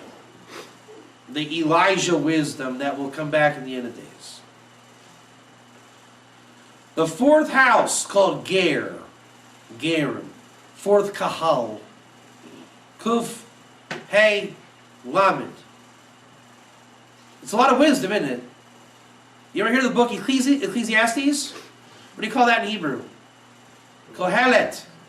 Is in a bunch of congregations. Now we know what he was dealing with. There's a lot of that in his world. Makes sense. The most wise man ever would write that book. The congregations. By the way, this is interesting also. Where does church come from in etymology? This is one of my great finds. If you look up the etymology of church, it means Ecclesiastes. Congregations. That's just one of those. That's a game changer. Gerim are people. Now, I'm going to tell you something. It's got to remain pure. The ancient Ger were able to do the tango, marry into Israel if done right, and marry the bastard, the mamzer, the ding, the ding, the ding, the ding, the ding, ding, ding, ding. Right? He was free, and that's how the nation was built. But boy, you cross that line and get into lust. Hello, Avshalom. How you doing out there, buddy? Gog v'Magog material. Wayward child material. You didn't play around with that. That was a one-time in history deal. Zohar talks about it. If she's the last one in the universe, and you're the last guy left, okay, we'll let it happen. But not till then. Sounds like Lot and his daughters. Capiche? Yeah. They thought they were the last in the universe. And boy, did he learn his mistake. Now remember what comes out of that union, by the way. You know what comes out of that. I told you, the Ger stuff is the most toxic. Right? Messiah sits at the gates of Rome, right? But you don't want to go to Rome to find him. That's his job. And actually, in the prophet Ezekiel, those days are going to come to an end with the Messiah. Why do you think Elijah reveals that at the end? Because it's over. There is no more building Israel. We don't accept converts in the days of the Messiah. So guess where the Ger is? Guess where the Ger always was? 4th house of Israel. There was never a reason to marry into the other part of Israel. It never brought out a blessing. It was a backdoor for the son of David. And even that's why David said, I'm a ger, and he regretted every single time he had to say it. God, are you going to save me again today? That was what he was thinking. And then again, there's one instance in history wherever it happened. It was not the norm. King David had 18 wives. That doesn't mean go out and get 18 wives. Right? And then when the Gezerah, how do you say Gezerah? Decree is over, we're going to get all these wives back. No, you'll have one. Be normal. Right? So King David's descendant Messiah, related to Solomon, is not going to get those 1,000 wives. No, that was in the past. Right? The Bible bruises are not what's called Eitzah Tova, good counsel. Okay? It's great to be the last guy in the universe because then I can marry somebody not like me. No. It's saying the Torah has back doors that are only God says to do. Like what is this? You can eat on Yom Kippur if you sanctify the Beit HaMikdash, right? Didn't someone do that? They ate on Yom Kippur until they sanctified the first temple. I believe that was what they did. Right? A prophet can lift the Torah. Well, it was already done. The things that were done were done. Ezekiel maneuvered some things for the third temple. Right? And the rabbis questioned it. Like, that's not happening. Elijah's job is to restore the norm, status quo.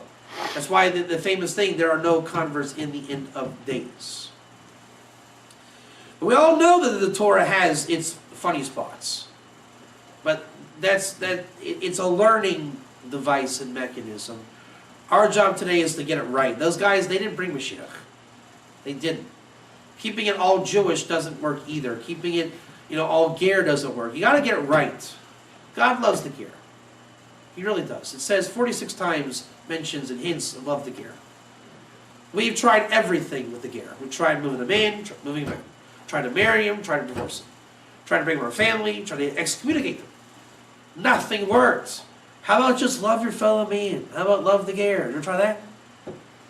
So the best place to put that is the fourth house of Israel. That's where the Torah wants it. Now in other generations they tried, it didn't work. Halacha is also part of Torah. The oral Torah is real. That's why, what is the role of the ger? He is the fourth house of Israel. He is not in Israel, Levi, Cohen. If somebody feels they want to marry in there, that's why there is another ger called ger gamor. In halachic terms, he finished his gerkeit. He wants to marry a Jew. But not because for the sake of just marrying the Jew. He feels he's Jewish. That's where I am. I'm not here. I'm here. That's a personal choice based on the mission of their soul. The ger is plentiful in the world today. There's a world of the ger, apparently. $29.95. And it just makes sense.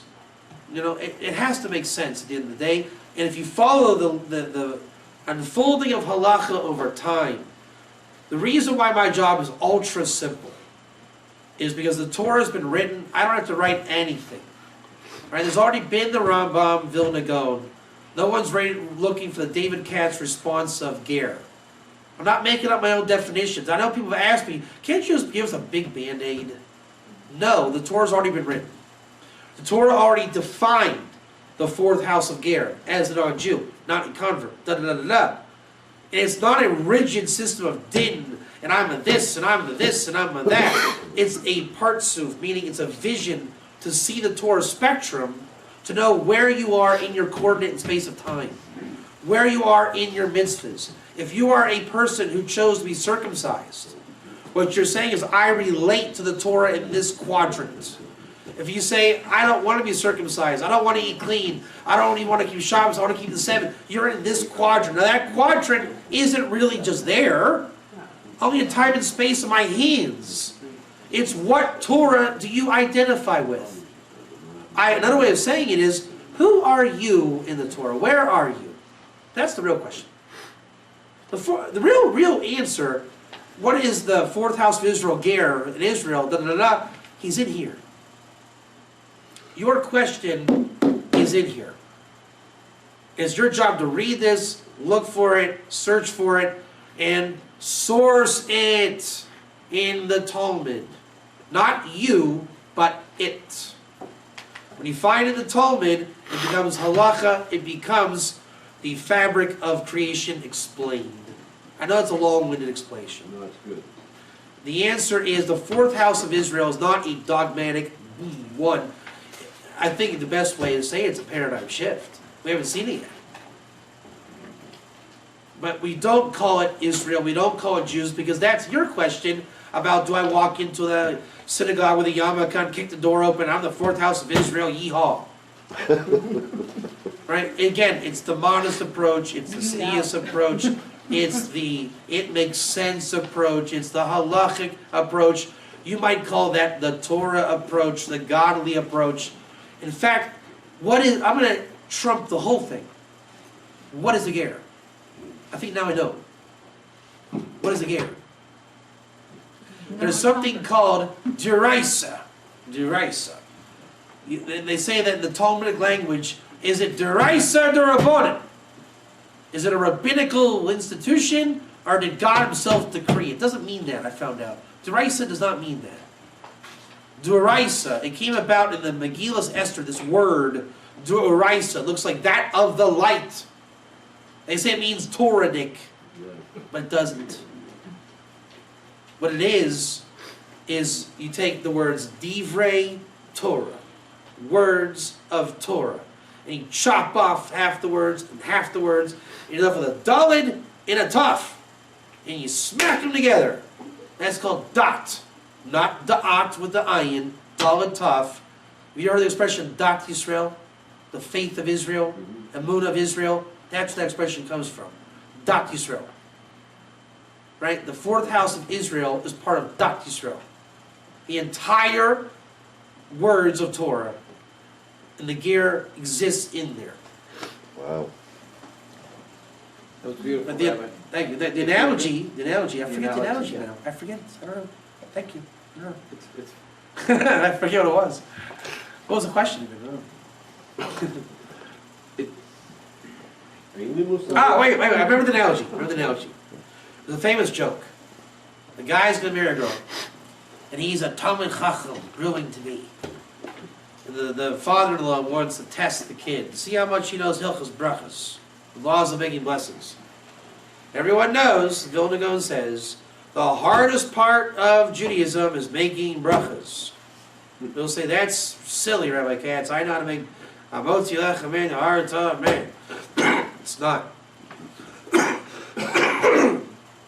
What if I want to eat a sandwich that was boiled and then crumbled dates in it with crushed up olives that was made in Eretz Yisrael with white wheat and Shemitah wheat mixed together, frozen and ground up into a pie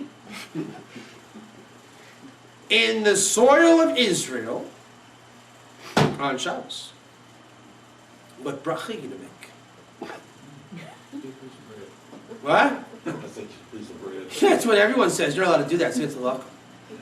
Not allowed to wash if it's not for the sake of heaven. He says, oh. The answer is it's a test, and making blessings are very hard to do. And the Rambam says, what's the problem? Just eat what you want to eat, make blessing. But we don't paskin like the Rambam. That's what they always say. So the answer is it's very difficult to do. That was just the analogy of that. Anyways. Yes. On that part of the four houses, does that pretty much answer, does the Kohen have the Gerim in mind when he goes into the Holy of Holies as part of the house? Yeah, at that point, the halachic fact, right? See, a lot of these things that we're doing.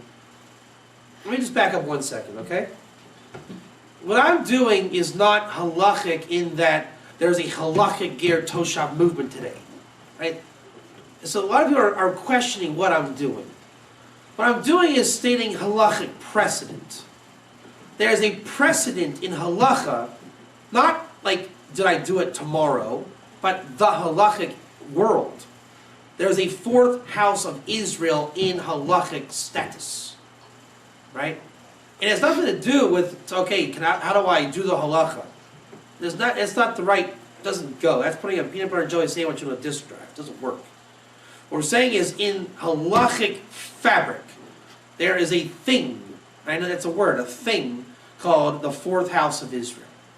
And once upon a time in the future, so therefore we know that there is a thing called ger, and he's not the convert. That's what we established with that frame. And there's a lot of frames of ger.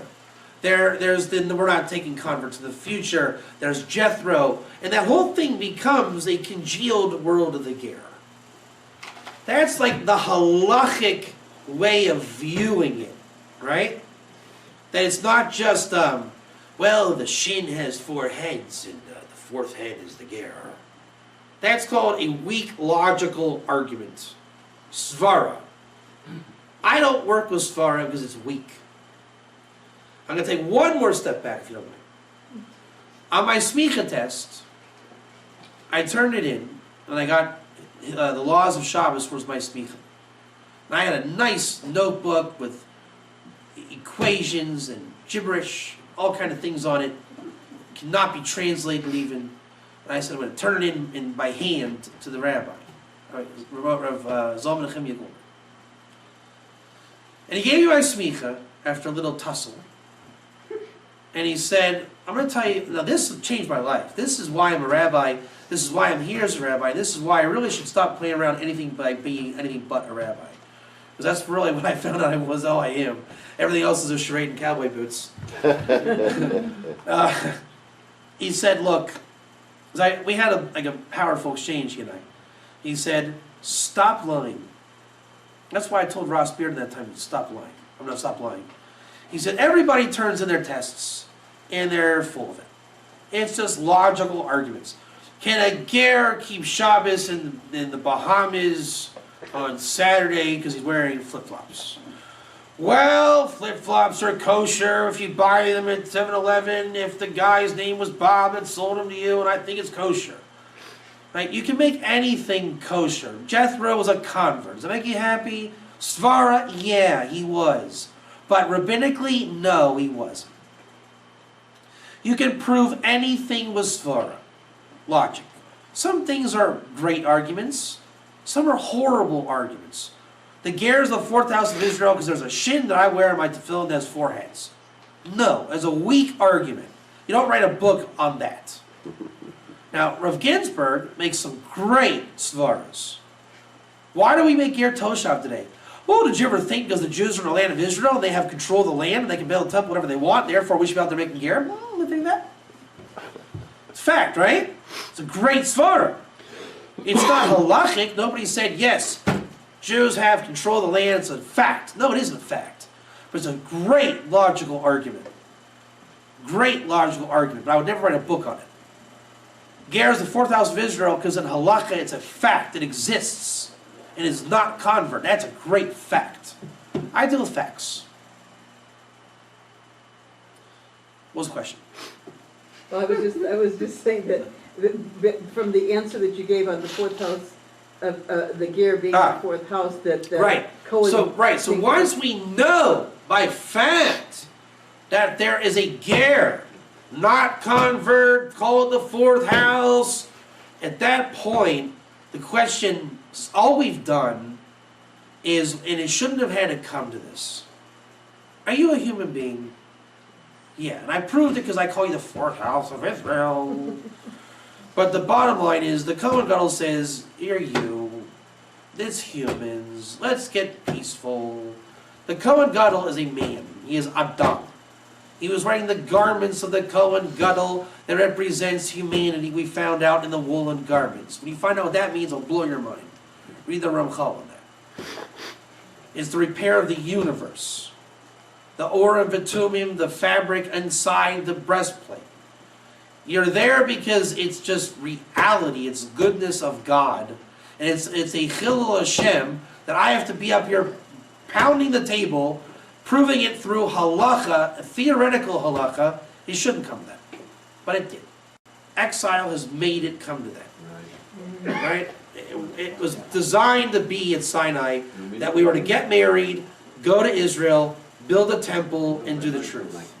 Now we have a halachic world that people are trying to bleed lines, so I had to go and dig out artifacts just so I can say, hi, my name's David, nice to meet you, how you doing? So you got time out, one second. One second. Yeah, we're about out of Winding down, so if you have any final points to make. Your brain can only handle what your butt can endure. What's that? So saying of my father, blessed memory, your brain can only handle what your butt can endure. They call that zizflesh in the Shiva. Yeah. Any other questions? Was this okay? Yeah, it was good. Excellent. It was good. Beautiful. I give you a passing grade. Thank the good Lord. Yeah. Did he fail you the other day? Oh, he did. It was a learning But curve. tonight is a passing grade. This is a good one. A plus, actually. I'm very pleased. Yeah. The lesson learned is just stick to being Rabbi Katz. The cowboy boots, not so fast. Slow down, Rabbi Katz. This place is blessed. This is who I am. When I talk to Chaim Korfin, this is what comes out. Right? It really, the personality draws out the personality. Right? Jason Spector and I were wrestling last night just because that's who he pulls out of me. Right? And you know, me and Russell have a dialogue, but this trip has brought out a lot of personalities in me, just relationships. Anita Jones's house, I'm sitting in Vendel's chair, okay, it's a little awkward, you know, in my shorts, and we're having Shabbos together. They're wearing the gourmet gear apron. It's a little awkward.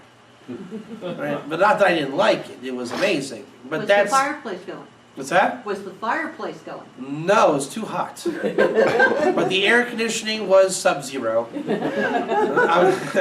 The point is, if I have to pick the best method for me, you guys, how do you give the message? Here, I'm going to give you a little bit of advice. If I am going to represent the Ger movement, and this has been asked, you need this Rabbi Katz doing it. Okay, that's my request upon you. If you want me involved, and I do want to be involved, this is what I got to be doing. I really shouldn't be wearing cowboy boots and appearing at the sleep in, because you might sleep in, miss the show. You know, it's good to do guest appearances and little, you know, expos, but this is how you get the message out. This is my language. We need to be around people that we can speak the oral Torah and speak it clear and not dumbing it down and apologizing for Art Stroll's atrocity. Okay? It's enough. We're all grown up. We can all speak the oral Torah clearly. And I didn't go to yeshiva for 10 years to sit and tell jokes in the sleep-in hotel. I like the sleep-in hotel, but this is what works. Right? We need more centers like this. More Hebraic centers all over the world. Okay? Turn all of the former houses into this. They say that the Midrash that all the synagogues will arrive to Israel. Same concept. Right? This is what works. This is how the paradigm shift goes down by pulling a hair out of a bowl of milk rather than a cotton through thorns. Yeah. That's just the bottom line. Yeah, but this place here is very unique. It is. And, but there's no reason why it shouldn't be more by this energy, consciousness going out. I think we're about to see an explosion of Ger in the world, and it will be responsible because we're not prepared to let this thing die. And it's dodgy material, don't get me wrong. It's provocative, troublemaking stuff, and can be easily interpreted for the wrong. But you know what? That's oral Torah. Okay, Jethro's a convert. But he's also a Ger, and we all know the difference, and we can all be responsible, and we don't need to twist for agendas and politics to making Jethro a convert when he wasn't. Period. Did you enjoy him? Yes. If you want to help him on his way, write him a check. David Katz. You're putting him in this box here, Bill? In this box up in the front? Are we looking at a Hey, if you conversion want- fee? If we do that? The conversion fee is much higher than probably what you put in this box. If anybody That's what I'm wondering. looks like it, Yeah, if anybody doesn't have the World of the Ger and they would like a copy, they're here, what, $28.99 or $29. Yeah. $29. They just rounded it off. If you brought your World of the Ger and you would like Rabbi Katz to autograph it for you, come make a line, okay?